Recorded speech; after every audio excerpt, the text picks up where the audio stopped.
नमस्कार, जीत पॉइंटर में आप सभी का स्वागत है। कैसे हैं आप सभी लोग?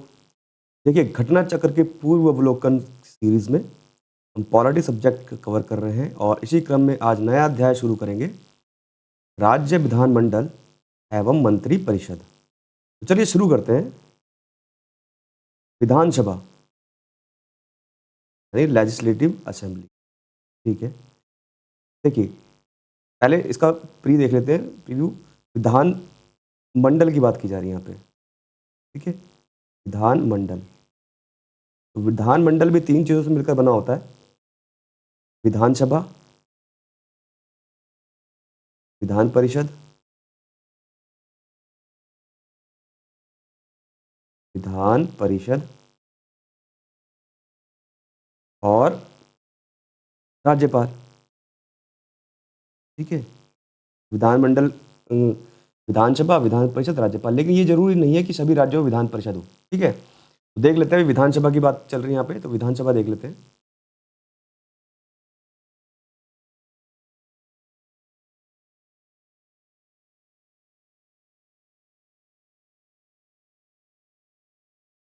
संविधान के भाग 6 के अंतर्गत अध्याय 3 में अनुच्छेद 168 से 212 तक राज्यों के विधानमंडल के बारे में उल्लेख है, ठीक है।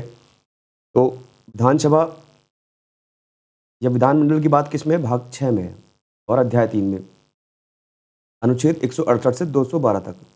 अनुच्छेद 168 के अनुसार राज्य विधानमंडल का गठन विधान परिषद, विधानसभा और राज्यपाल को मिलाकर होगा, ठीक है। जैसे अब हमने बताया, विधान परिषद, विधानसभा और राज्यपाल को। प्रत्येक राज्य में विधायी कार्यों के संपादन के लिए विधानसभा का प्रावधान किया गया है, ठीक है। तो जितने विधायी कार्य हैं उनका संपादन कौन करती है? प्रत्येक राज्य में विधानसभा करती है, ठीक है। आगे देखते हैं। अनुच्छेद 170 के अनुसार प्रत्येक राज्य की विधानसभा उस राज्य में प्रादेशिक निर्वाचन क्षेत्रों में प्रत्यक्ष निर्वाचन द्वारा चुने गए अधिक से अधिक 500 और कम से कम 60 सदस्यों से मिलकर बनेगी। जो राज्य की विधानसभा होगी प्रत्येक राज्य में, वो क्या है? अधिक से अधिक कितने सदस्य होंगे उसमें? 500 और कम से कम 60, ये ध्यान रखेंगे। यानी महत्तम सदस्य कितने होने चाहिए? 500 और कम से कम 60। अपवाद स्वरूप संसदीय विधियों के तहत वर्तमान में राज्यों में सिक्किम सिक्किम 32 और मिजोरम एवं गोवा दोनों में 40 की विधानसभाएं 60 से कम सदस्यों वाली है। देखिए, यहाँ पे जो प्रावधान है, विधानसभा में अधिक से अधिक अधिकतम 500 सदस्य होने चाहिए और कम से कम 60। लेकिन कुछ अपवाद हैं, 2 राज्य अपवाद हैं, जैसे कि सिक्किम में 60 से कम में 32 और गोवा में 40। तो ये 2 अपवाद हैं राज्य जिनकी विधानसभा में 60 से कम सदस्य हैं। आगे देखते हैं। इनके अतिरिक्त पुदुचेरी संघ राज्य क्षेत्र की विधानसभा में 30 सदस्य हैं और 3 सदस्य निर्वाचित और 3 सदस्य केंद्र सरकार द्वारा मनोनीत हैं। इसमें भी 33 सदस्य हैं, ये भी 60 से कम है। किसमें? पुदुचेरी में। आगे देखेंगे।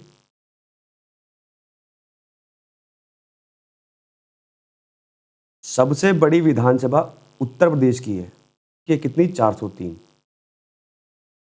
सबसे बड़ी विधानसभा किसकी है? यूपी की, जिसमें 403 सदस्य हैं।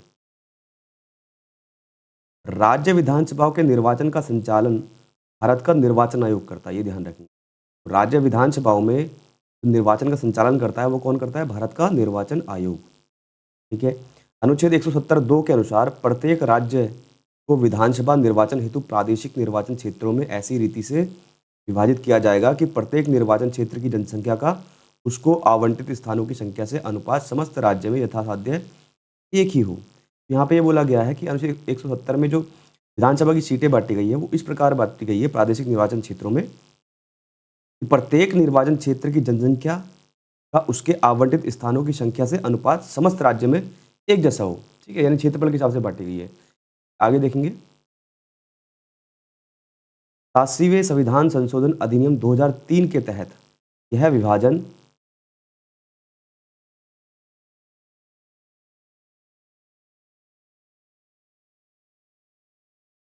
2001 की जनगणना पर आधारित है, ठीक है। तो ये जो विधानसभा में सीटों का आवंटन है, ये 2001 की जनगणना के आधार पर बाँटा गया है, ये ध्यान रखेंगे।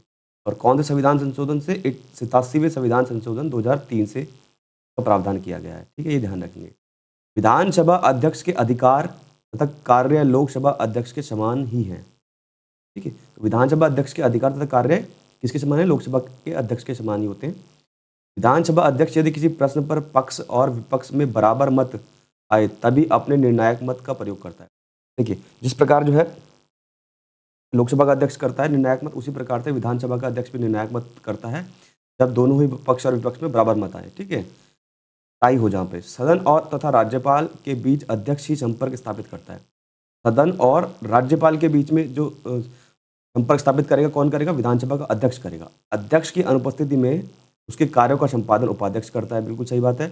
84वें संविधान संशोधन अधिनियम 2001 के अनुसार राज्य विधानसभाओं की सीटों की संख्या वर्ष 2026 के पश्चात होने वाली पहली जनगणना के सुसंगत आंकड़े प्रकाशित होने तक यही रहेगी।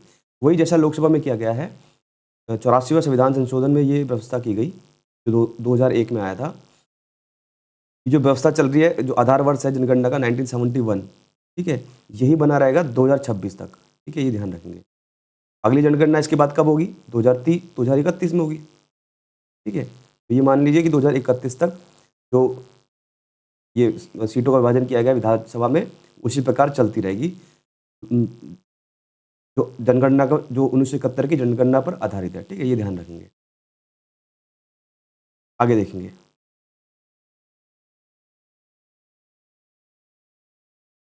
जम्मू और कश्मीर पुनर्गठन अधिनियम 2019 की धारा 14(3) के तहत जम्मू कश्मीर में विधानसभा सदस्यों की कुल संख्या 107 निर्धारित थी, ठीक है?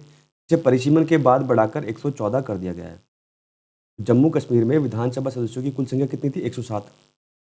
अब इसे परिसीमन करके कितना कर दिया गया? 114 कर दिया गया है। इसमें 24 सीटें पाकिस्तान द्वारा अधिग्रहित क्षेत्र पीओके में होने के कारण रिक्त रखी गई है। जो 24 सीटें हैं उनको रिक्त रखा गया है क्योंकि जो पाकिस्तान ऑक्युपाइड कश्मीर है उस अधिग्रहित क्षेत्र से हैं वो, ठीक है? ये ध्यान रखेंगे। इस प्रकार जम्मू कश्मीर विधानसभा के कुल निर्वाचित सदस्यों की संख्या 83 है। प्रावधानित थी जिसे परिसीमन के बाद अब 90 कर दिया गया, यानी कि अब 90 हैं जो निर्वाचित सदस्यों की सीटें हैं, ठीक है? वैसे परिसीमन के बाद 114 की गई थी जिसमें 24 हटा दी गई हैं, अभी 90 हैं, ठीक है? ये ध्यान रखना। पहले कुल सीटें 107 थी, 114 कर दिया गया था पहले 107 थी, अब 114 कर दिया गया है। इसमें 24 जो है पीओके यानी पाकिस्तान ऑक्युपाइड कश्मीर से हैं, ठीक है? तो 24 हटा देंगे, टोटल कुल अभी कितनी है विधानसभा की निर्वाचित सीटें? J&K में 90 है, ये ध्यान रखेंगे। जैसा कि प्रावधान जम्मू और कश्मीर पुनर्गठन अधिनियम 2019 की धारा 60 में किया गया था। आगे देखेंगे। दिल्ली, पुडुचेरी तथा जम्मू कश्मीर ऐसे संघ शासित प्रदेश हैं जहाँ विधानसभाएं हैं, ठीक है? तो 3 संघ शासित प्रदेश ऐसे हैं जहाँ विधानसभाएं दिल्ली, पुडुचेरी और J&K, यहाँ के हैं विधानसभाएं हैं, ठीक है?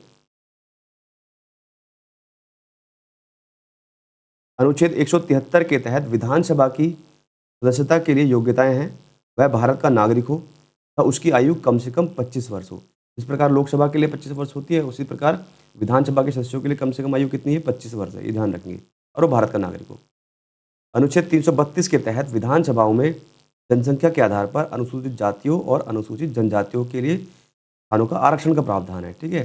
जिस प्रकार लोकसभा में 330 के तहत है, उसी प्रकार से विधानसभा में 332 के तहत अनुसूचित जाति और अनुसूचित जनजातियों के लिए स्थानों का आरक्षण की बात की गई है, ठीक है? आगे देखेंगे। अब बात करेंगे विधान परिषद, ठीक है? तो विधानसभा निचला सदन हुआ और विधान परिषद जो है उच्च सदन होता है। तो अब विधान परिषद की बात करेंगे, लेकिन विधान परिषद लेजिस्लेटिव काउंसिल।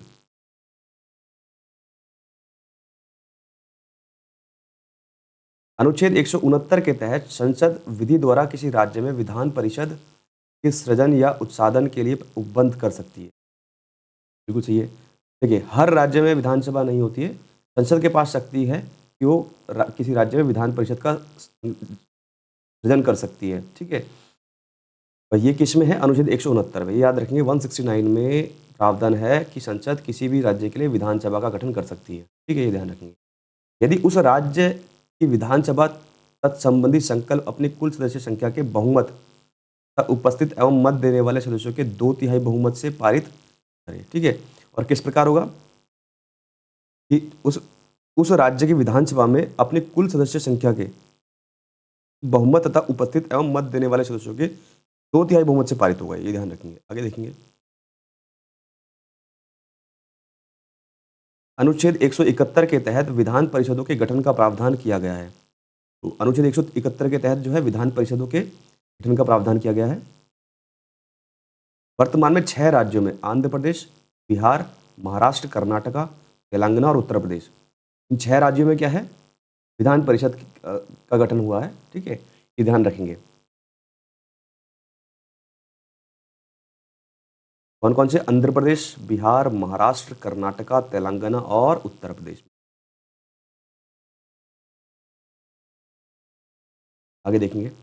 विधान परिषद एक स्थायी सदन है। ठीक है, विधान परिषद कैसे एक स्थायी सदन है, उसका विघटन नहीं होता है और उसका कार्यकाल 6 वर्ष का होता है। जिस प्रकार राज्यसभा है उसी प्रकार से विधान परिषद है तथा प्रत्येक द्वितीय वर्ष की समाप्ति पर उसके यथासंभव निकटतम 1/3 सदस्य निवृत्त हो जाते हैं। समान जिस प्रकार राज्यसभा में व्यवस्था है उसी प्रकार विधान परिषद की व्यवस्था की गई है। एक तो स्थायी सदन है और 6 वर्ष तक इसका कार्यकाल होता है सदस्यों का, और प्रत्येक 2 वर्ष में इसके जो है 1/3 सदस्य सेवानिवृत्त हो जाते हैं। अनुच्छेद 171(1) के अनुसार विधान परिषद वाले राज्य की विधान परिषद के सदस्यों की कुल संख्या उस राज्य के विधानसभा के सदस्यों की कुल संख्या के 1/3 से अधिक नहीं होगी।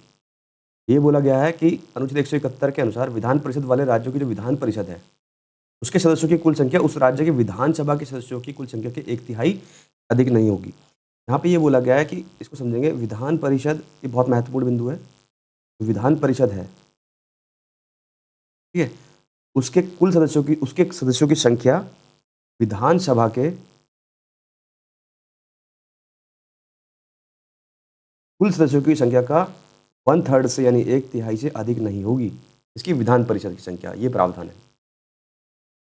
परंतु किसी राज्य के विधान परिषद के सदस्यों कुल संख्या किसी भी दशा में 40 से कम नहीं होगी। ठीक है, और एक एक प्रावधान ये भी किया गया है कि चाहे कुछ भी हो जाए 40 से कम नहीं होनी चाहिए। ठीक है, उत्तर प्रदेश की विधान परिषद में सर्वाधिक 100 सदस्य हैं। ठीक है, तो उत्तर प्रदेश की विधानसभा में सर्वाधिक 100 सदस्य हैं। ऐसे उत्तर प्रदेश की विधानसभा में सर्वाधिक सदस्य हैं 407। आगे देखेंगे।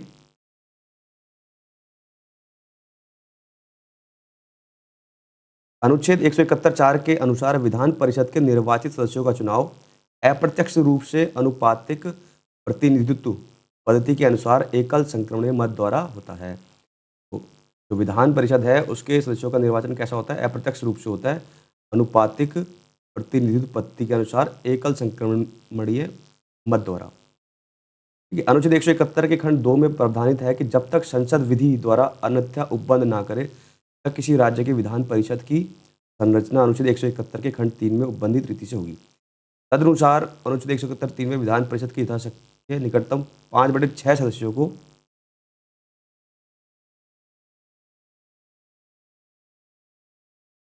निर्वाचित होने तथा शेष सदस्यों को राज्यपाल द्वारा मनोनीत किए जाने का प्रावधान है। ठीक है, तथापि राज्यों में विधान परिषदों की संरचना अनुच्छेद 171(2) के तहत संसद द्वारा बनाई गई विधि अर्थात लोक प्रतिनिधित्व अधिनियम 1950 की धारा 10 और अनुसूचित 3 के प्रावधानों के अनुरूप होगा। तो यहाँ पे ये बोला गया है कि जो विधानसभा का गठन है, ठीक है, वो किस प्रकार होगा, सॉरी विधान परिषदों का गठन किस प्रकार होगा? जो संसद विधि बनाएगा। ठीक है, और ये किस अधिनियम के अंतर्गत है? लोक प्रतिनिधि अधिनियम 1950 के अंतर्गत है। ठीक है, तो समय समय पर ये यथा संशोधित होती रहती है, ये बोला गया है। आगे देखेंगे। विधान परिषद अपने सभापति या उपसभापति को साधारण बहुमत से संकल्प पारित कर उनके पद से हटा सकती है। ठीक है, तो विधान परिषद जो है अपने सभापति को और उपसभापति को साधारण बहुमत से हटा सकती है। ये ध्यान रखेंगे। आगे देखेंगे। अनुच्छेद 173 के तहत विधानमंडल की सदस्यता के लिए अहर्ताएं निहित, जबकि अनुच्छेद 191 में विधानमंडल की सदस्यता हेतु निहर्ताएं का उल्लेख है। ठीक है, यानी कि विधानमंडल की जो सदस्यता की योग्यता है वो किसमें? 173 में है, और 191 में विधानमंडल के सदस्यता में हेतु निर्हरताएं हैं, ठीक है, ये ध्यान देंगे, अयोग्य जो घोषित किया जाता है। विधान परिषद का सदस्य निर्वाचित होने के लिए 30 वर्ष की आयु होनी चाहिए। इस प्रकार राज्यसभा की होती है 30 वर्ष, उसी प्रकार विधान परिषद के लिए भी 30 वर्ष है, और विधानसभा का सदस्य निर्वाचित होने के लिए 25 वर्ष की आयु होनी चाहिए। अनुच्छेद 192 के अनुसार विधानमंडल के किसी सदन का कोई सदस्य किसी निर्भरता से ग्रस्त या नहीं, इस प्रश्न का विनिश्चय राज्यपाल निर्वाचन आयोग के परामर्श से करता है। देखिए यहाँ पे ये बोला गया है कि अनुच्छेद 192 में ये प्रावधान किया गया है कि विधानमंडल का कोई सदस्य अयोग्य है या नहीं, इसका जो है निश्चय कौन करेगा? राज्यपाल करेगा निर्वाचन आयोग के परामर्श से। ये ध्यान रखेंगे। आगे देखेंगे, अनुच्छेद 190(4) के तहत राज्य विधानमंडल का कोई सदस्य सदन की बैठकों में बिना अनुमति के लगातार अगर 60 दिनों तक अनुपस्थित रहा तो उसकी सदस्यता समाप्त कर दी जाएगी, यानी 2 महीने तक। ठीक है, इस प्रकार संसद में होता है। आगे देखेंगे, अगला है राज्य मंत्रिपरिषद। संविधान के अनुच्छेद 163 के अनुसार राज्यपाल को उसके विवेकाधीन कार्यों के अतिरिक्त अन्य कार्यों के संदर्भ में सहायता और सलाह देने के लिए एक मंत्रिपरिषद होगी। ठीक है, ठीक है। अनुच्छेद 163 क्या प्रावधान करता है कि राज्यपाल को उसके विवेकाधीन कार्यों के लिए या अन्य कार्यों के लिए सलाह देने के लिए क्या होनी चाहिए? एक मंत्रिपरिषद होनी चाहिए। ठीक है, ये किसमें है? 163 में, ये ध्यान रखेंगे, 163। मुख्यमंत्री, जिसका प्रधान कौन होगा? मुख्यमंत्री होगा। ठीक है, आगे देखेंगे, देखिए सेम वही है जैसे केंद्र में राष्ट्रपति होता है और राष्ट्रपति को सलाह देने के लिए एक मंत्रिपरिषद होती है, इसका प्रधान प्रधानमंत्री होता है। ठीक है, उसी प्रकार से 163 में ये बोला गया कि राज्यपाल को सलाह देने के लिए एक मंत्रिपरिषद होगी और उसका प्रधान कौन होगा? राज्य का मुख्यमंत्री। अनुच्छेद 164(1) के तहत मुख्यमंत्री की नियुक्ति राज्यपाल द्वारा की जाती है। ठीक है, बिल्कुल सही है। तथा अन्य मंत्रियों की नियुक्ति राज्यपाल मुख्यमंत्री की सलाह पर करेगा। उसी प्रकार जैसे राष्ट्रपति जो है प्रधानमंत्री की नियुक्ति करता है और प्रधानमंत्री राष्ट्रपति की सलाह पर अन्य मंत्रियों की नियुक्ति करता है, उसी प्रकार राज्य में भी मुख्यमंत्री की नियुक्ति राज्यपाल करेंगे और अन्य मंत्रियों की नियुक्ति मुख्यमंत्री राज्यपाल की सलाह पर करेंगे। सॉरी, राज्यपाल मुख्यमंत्री की सलाह पर करेंगे। मंत्री राज्यपाल के प्रसाद पर्यंत पद धारण करते हैं। कितने मंत्री होंगे? वो राज्यपाल के प्रसाद पर्यंत पद धारण करते हैं। आगे देखेंगे,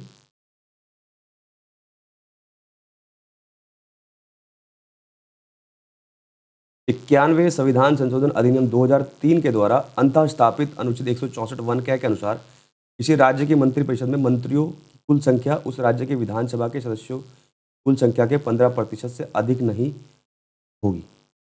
देखिए क्या ये अधिनियम किया गया है? 91वां संविधान संशोधन अधिनियम 2003 में किया गया है। इसमें यह किया गया है कि किसी राज्य की जो मंत्रिपरिषद है, ठीक है, उसमें मंत्रियों की कुल संख्या विधानसभा के सदस्यों की कुल संख्या के 15% से अधिक नहीं होनी चाहिए।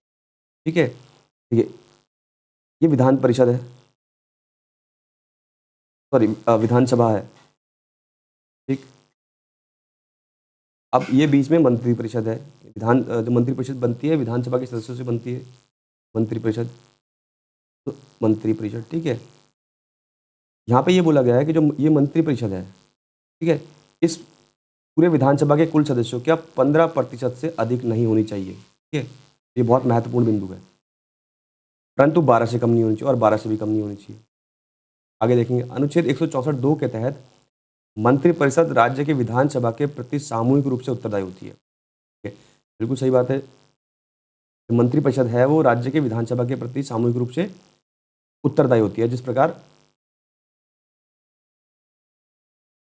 संसद में मंत्रिपरिषद लोकसभा के प्रति सामूहिक रूप से उत्तरदायी होती है, उसी प्रकार राज्य में मंत्रिपरिषद राज्य की विधानसभा के प्रति सामूहिक रूप से उत्तरदायी होती है। अनुच्छेद 164(4) के अनुसार कोई मंत्री जो निरंतर 6 माह की अवधि तक राज्य विधानमंडल का सदस्य नहीं है, उस अवधि की समाप्ति पर मंत्री नहीं रहेगा। अगर कोई मंत्री है वो उसको मंत्री पद मिल चुका है, 6 माह की अवधि तक उसने किसी राज्य विधानमंडल का सदस्य नहीं बना है, सदस्यता नहीं ग्रहण की है, तो उसकी उस अवधि की समाप्ति पर वो मंत्री नहीं रहेगा। ठीक है, उसका मंत्री पद ले लिया जाएगा।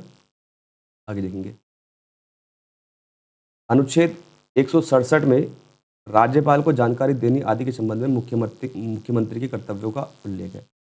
तो मुख्यमंत्री जो है राज्यपाल को जानकारियां देगा, ये मुख्यमंत्री का कर्तव्य है। इसका प्रावधान अनुच्छेद 167 में किया गया है, 167 में। ठीक है, तो ये हमने जो है राज्य विधानमंडल देखा और विधानसभा, विधान परिषद और मंत्रिपरिषद देखी और व्याख्या समझी। इसके नेक्स्ट लेक्चर में हम इससे संबंधित प्रीवियस ईयर्स में आए हुए क्वेश्चन सॉल्व करेंगे। धन्यवाद।